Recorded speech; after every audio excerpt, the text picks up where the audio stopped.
So I'm John Blackwell. I'm our Associate Vice President for Enrollment Management. So when we think of hope, hope as a driving factor and a driving force has been important to, us as Black people, all along our journey here in America. I'm a big sports fan, right? I used to coach college track and cross country. And if you think about all the esteem around draft time and the combine, like all of that is hope. And we bring that into the education world as well, that, getting this degree, ascertaining, what's on the other side of this is going to put me in a better position to achieve. So my name is Martell Lilly. I'm the admission counselor for Simmons College of Kentucky. Graduated class of 2021. The reason I decided to go back to school and get my education is one, it was a promise to my late grandmother that I would always go back and finish my degree. Then number two, real hard-hitting reason was I turned 25, 7 years out of high school. I kind of hit that quarter-life crisis, like, all right, what am I doing? A bunch of dead-end jobs. It's one of those things where we have to look in the mirror as young Black men and women and say, okay, where do we want to go? You want to look at your past, look at your parents. No shade to them. They had to do the best that they could with what they had, to get you to where you are. But now it's about you. It's about your future, what you want for yourself. And a lot of our students that, while we do have online programs, they didn't come here for online. They came here for in-person, the mentorship, the exposure, and the networks that you get brought into. The value of having on-campus housing is immense. One thing that I will always tell people, my freshman year was hands down, it's one of the best years of my life. It's undefeated. And it's because I stayed in the dorms. I stayed on campus. It's unrivaled. My name is Vaughn Purdy. I am the Vice President of Community Engagement and Development Officer. And as a product of an HBCU myself, I enjoy what I do because I can see myself in these students. Oh my gosh, it is so vital to what we do, so much a part of the mission, because so many of our students don't see the opportunity, thus the hope. So if we can bring these opportunities to them that help transform their lives, it's worth all the work that we have to do behind the scenes. Greetings, I'm Richard Hughes. I'm a class of 2018 graduate of Simmons College of Kentucky with a Bachelor's of Arts degree in sociology. I'm a recent graduate of the Wake Forest University School of Divinity.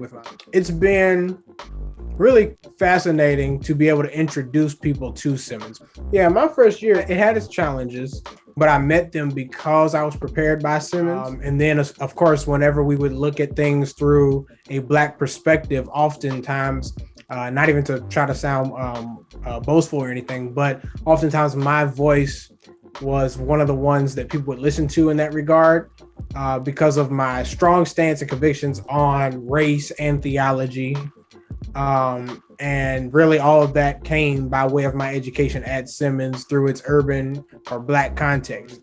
And to kind of really emphasize that, there were a lot of students who attended Ivy League schools for undergrad, your Harvards, Princetons, Yales. Yes, to be able to sit in the classroom with those persons and to not miss a beat. I think it really speaks to the quality of education that Simmons is providing because, just because they're Ivy League doesn't mean that every student is of Ivy League quality. And just because we're HBCU, a small HBCU at that, doesn't mean that we don't have students who can also sit in those Ivy League spaces and be able to hold their own. So I'm really proud of that.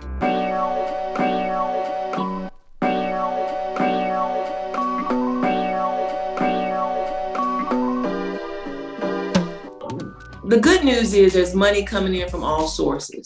There are Pell Grant funds.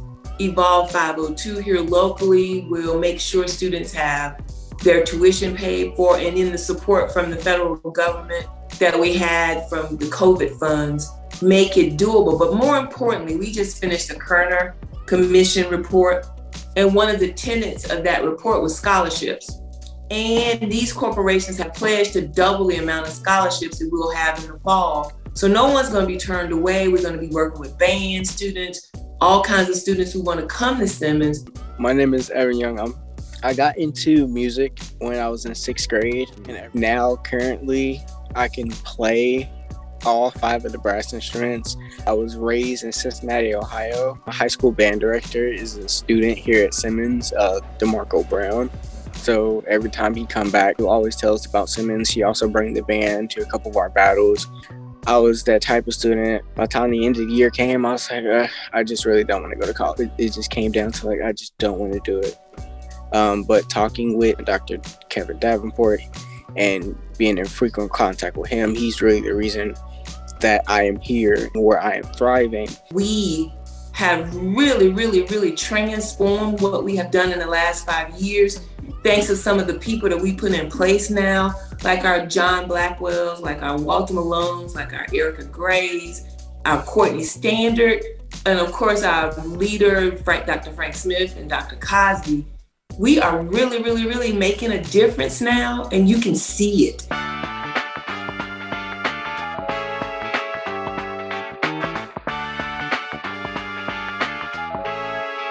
On campus about 2 weeks ago, and one of our ambassadors came by the office and he just said, you know what, Mr. Blackwell, I've never seen a Black man in charge before. I think a lot of that has to do with people not being able to identify with the things that they're learning. For example, say you pick up a social studies textbook, you learning all about George Washington, you learning all about Benjamin Franklin, John F. Kennedy, all of these people are white men. And occasionally you might get some white women in there, but then where does that leave the rest of our student population? They don't identify with that. And students talk about college ain't for everybody. A lot of times those are the students who are either intimidated by further schooling, or they see it as too daunting, or they see it as unattainable. For me, it's all about removing barriers. And then two, how do we make that connection? How do I connect you to the curriculum, an Afrocentric lens from a Black-centered lens? And that comes along with just being around high-level Black PhDs, Black MBAs, Black MFAs, Black JDs, Black professionals with education that are showing students a way to bridge into that hope. We need to be educated in the context of our history, because if you don't know who you are, anybody can tell you who you are. Let's be able to pick up that pen and write that story for ourselves with the context of where we have been and where we are currently, using that to dictate where we go.